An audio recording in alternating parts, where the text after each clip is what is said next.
அத்தியாயம் 12. கீழே விழுந்து உடைந்து சிதறி போன பாகங்களை எடுத்து ஒன்று சேர்த்து அதை ஆன் செய்ய முயற்சி செய்கிறாள் தானியா. அது ஆன் ஆக மறுக்கிறது. அச்சோ, என் மொபைல் போச்சே. என்ன சொல்ற தானியா? போச்சு அந்திதா, ஆன் ஆக மாட்டுது. கொண்டா, நான் ட்ரை பண்றேன் என்று அந்திதா கேட்க அதை அவளிடம் கொடுத்து விட்டு அவளையே பார்த்து கொண்டிருந்தாள் தானியா. அந்திதாவும் வாங்கி பேட்டரியை கழட்டி பார்ட்ஸ் எல்லாம் கரெக்டா இருக்கான்னு பார்த்துட்டு மறுபடியும் பேட்டரியை மாட்டி ஆன் செய்கிறாள். அது ஆன் ஆகவில்லை. அந்திதா தானியாவை பார்த்து உதட்டை பிதுக்கி வேலை செய்யவில்லை என்று சைகையால் சொல்கிறாள். இப்ப என்னடி பண்றது? அப்பாவுக்கு எப்படி போட்டோ அனுப்புறது? என்ன, அம்மா வராங்க. Okay okay. அவங்க அம்மா போனதுக்கு அப்புறம் ஏண்டி அப்படி பண்ண? நாம பண்றது அம்மாவுக்கு தெரிய வேணாம், தெரிஞ்சா கோவப்படுவாங்க. நான் எவ்வளோ கேட்டோம், அவங்க சொல்லல. அதான் நீ உங்க அப்பா கிட்ட கேட்டு சொல்ற சொன்னதும் எதுவும் சொல்லல. எனக்கும் எங்க குடும்பத்தை பத்தி தெரிஞ்சுக்கணும், அந்த ஒரு ஆசையில தான் இதெல்லாம் பண்றேன். ஆனா உன் மொபைல்ல நீ இப்படி பண்ணுவேன்னு நான் நினைக்கல. நீ மொபைலை எப்போ சரி பண்றது, எப்போ நீ அப்பாவுக்கு அனுப்புறது, அவர் எப்போ ரிசர்ச் பண்ணி அதை நான் எப்போ தெரிஞ்சுக்கிறது என்று செலுத்திக் கொள்கிறாள் அந்திதா. அதுக்கு நான் என்னடி பண்ணேன்? உங்க அண்ணா போட்டோ உடையக்கூடாதுன்னு நான் அதை பிடிச்சேன். ஆனா என் மொபைலை விட்டுட்டேன். நான் என்ன பண்ணேன்? விடு, இவ்வளவு நாள் வெயிட் பண்ணிட்டோம், இன்னும் கொஞ்ச நாள் வெயிட் பண்ணி எல்லாம் தெரிஞ்சுக்கலாம்.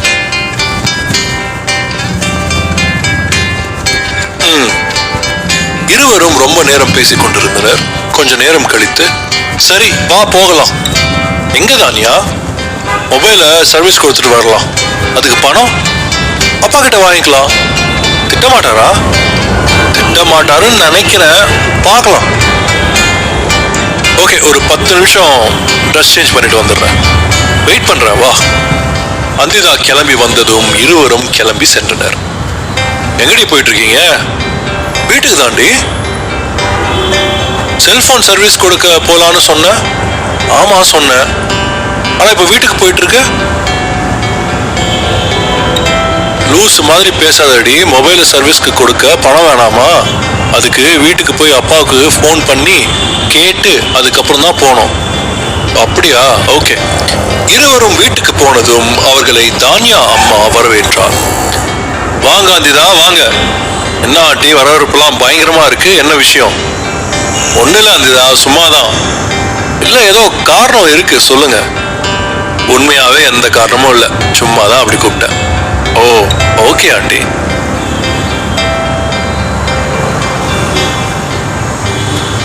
அப்புறம் சொல்லு, வீட்டுல அம்மா எப்படி இருக்காங்க? நல்லா இருக்காங்க ஆண்டி. வேற என்ன விஷயமா? சொல்ற மாதிரி எதுவும் இல்ல ஆண்டி. ஓகே சரி, வாங்க சாப்பிடலாம். ஆண்டி இப்பதான் சாப்பிட்டு வந்தோம். எப்ப கேட்டாலும் நீ இதே தான் சொல்ற. இல்ல ஆண்டி, உண்மையாவே இப்பதான் சாப்பிட்டு வந்தோம். இப்போனா எப்போ? ஒரு 10 மணி இருக்கும் ஆண்டி. இப்ப மணி என்ன தெரியுமா? என்ன, ஒரு 11 மணி இருக்கும். மணி 2 மணி ஆக போகுது அந்திதா. என்ன ஆண்டி சொல்றீங்க? ஆமா, உங்க வாட்சை பாரு என்று தேவி சொல்ல அந்திதா வாட்சை பார்க்கிறாள். அது 2 மணி 5 நிமிடத்தை காட்டியது. சாரி ஆண்டி, ரொம்ப நேரம் பேசிட்டு இருந்தோமா, அதுல மறந்துட்டோம். வாங்க சாப்பிடலாம். ஓகே ஓகே, வா வா. 3 பேரும் சாப்பிட்டு முடித்து விட்டு சிறிது நேரம் பேசிக் கொண்டிருந்தனர். தானியா அம்மா வீட்டு வேலை இருக்குன்னு சென்று விட தானியா தனது அப்பாவிற்கு அம்மாவின் மொபைலை எடுத்து போன் செய்கிறார். டாட், எப்படி இருக்கீங்க? ஃபைன்மா. நீ அம்மாலாம் எப்படி இருக்கீங்க? நல்லா இருக்கும் டாட். ஓக்கலாம் எப்படி போகுது? பரவாயில்லம்மா. டாட், அப்புறம் ஒரு சின்ன தப்பு நடந்து போச்சு. என்ன? அந்திதா அண்ணாவோட போட்டோ உங்களுக்கு அனுப்புறதுக்கு போட்டோ எடுக்க போனேனா, போய் கை தவறி மொபைல் கீழே விழுந்துருச்சு. மொபைல் ஆன் ஆகவே இல்லை டாட். சர்வீஸுக்கு கொடுக்கணும், கொஞ்சம் பணம் வேணும். பணம் வேணும் என்று சொன்னவும் ஏதோ ஒரு வேலையில் இருந்து டென்ஷனில் தானியாவை திட்டுகிறார். தானியா அழுது கொண்டு போனை வைக்கிறார்.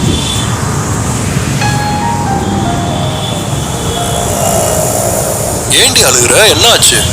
ஒண்ணும் இல்லடி, விடு. சொல்லுடி. அப்பா என்ன திட்டாரு, அதான். சாரி தானியா, எல்லாம் என்னால தானே. நீ என்னடி பண்ணுவ? விடு, நான் உன்னை வீட்டுல டிராப் பண்றேன், வா போலாம். சரிடி என்று இருவரும் கிளம்பினர். அந்திதாவை வீட்டில் விட்டுவிட்டு தன் வீட்டிற்கு வந்து கொண்டிருந்தாள் தானியா. அப்போது குரு ஒரு புது பைக் எடுத்துக்கொண்டு வந்து கொண்டிருந்தான். தானியாவை வழிமறித்தான். குரு இருவரும் வண்டியை ஓரம் கட்டினர். சொல்லுங்க, என்ன விஷயம்? எதுக்கு நிக்க சொன்னீங்க? எனக்கு தெரியுமா? தெரியும், அதான் நிக்க சொல்லவும் நின்ன. எப்படி அன்னைக்கு பர்த்டே பார்ட்டியில பார்த்தேன். நானும் நீங்க படிக்கிற காலேஜில் தான் படிக்கிறேன், அது தெரியுமா? தெரியும். அப்புறம் உங்களோட நேம் தெரிஞ்சுக்கலாமா? தானியா. தேங்க்ஸ். என் பேரு குரு. தெரியும். ஓகே. அப்புறம் அடுத்து பர்த்டே பார்ட்டிக்கு உங்க அப்பா பணம் தரேன்னு சொன்னாங்க, நான் கேட்டேன்னு சொல்லுங்க. ஓகே, சொல்றேன். அப்புறம் நத்திங், பாய், நான் வரேன் என்று சொல்லிவிட்டு தானியா ஸ்கூட்டியை எடுத்துக்கொண்டு கிளம்பினார். குரு அவளையே பார்த்து கொண்டிருந்தான். அத்தியாயம் 13. வீட்டுக்கு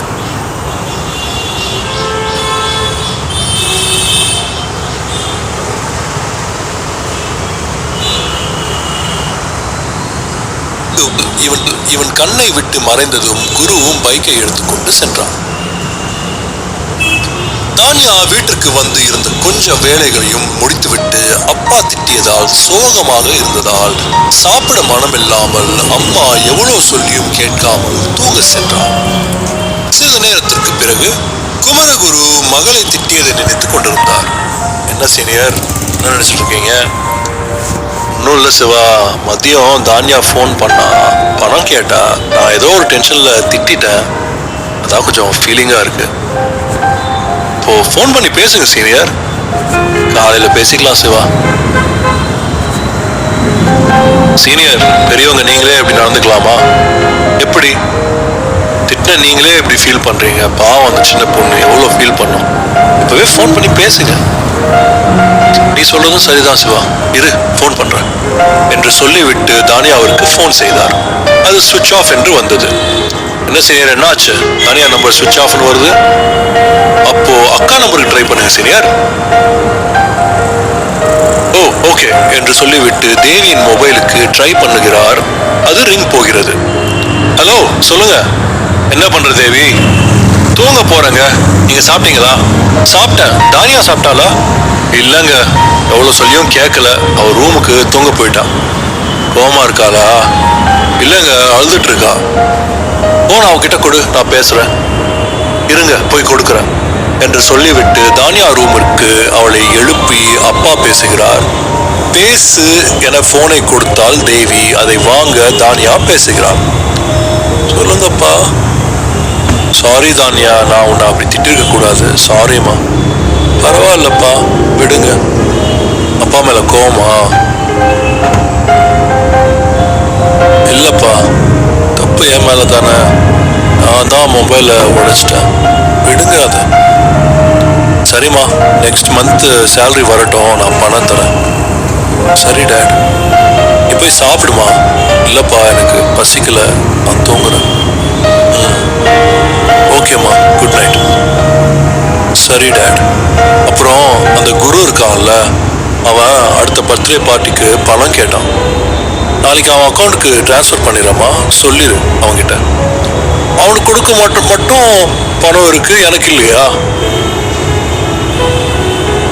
அது அவனுக்கு முன்னாடியே ஒதுக்கி வச்சிட்டமா. ஓகே ஓகே, குட் நைட் என்று சொல்லிவிட்டு தானியா தூங்க சென்றான்.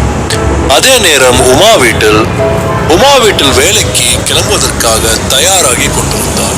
ஃபேஸ் வாஷ் பண்ணிட்டு வரலாம் என்று பாத்ரூம் செல்கிறார். ஃபேஸ் வாஷ் பண்ணிட்டு திரும்பும் போதுதான் பார்க்கிறாள் தன் மகனுடைய சட்டையில் ரத்தக்கரை இருப்பதை. உடனே அவனை கூப்பிடுகிறாள். எங்கடா இருக்க? ஏன் உமா கத்திட்டு இருக்க? என்னாச்சு இப்போ உனக்கு? எனக்கு ஒன்றும் ஆகல. உனக்கு என்னாச்சுடா? இது என்ன சட்டையில ரத்தக்கரை?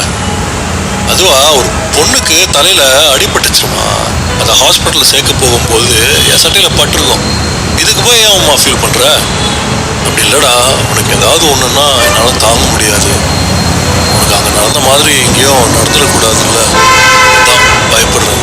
இந்த ஒப்புக்கும் போகாதடா, அது நமக்கு தான் ஆபத்து. சரி உமா, நான் எந்த சண்டைக்கும் போக மாட்டேம்மா. நிம்மதியா உன் வேலையை பார்க்கலாம். எனக்கு எதுவும் ஆகாது, சரியா? சரிடா, நான் போயிட்டு வரேன். அந்த ஊர்ல எல்லாம் உன்னையே வம்புழுக்கிறாங்கன்னு தான் உன்னை இங்க வந்து சேர்த்தேன். யார் வம்புக்கும் போகாம இருடா. சரி உமா. ஒரு வழியாக அம்மாவை சமாதானப்படுத்தி உமாவை கூட்டி போய் பஸ் ஏற்றி விட்டு வீட்டிற்கு திரும்புகிறான் அவன்.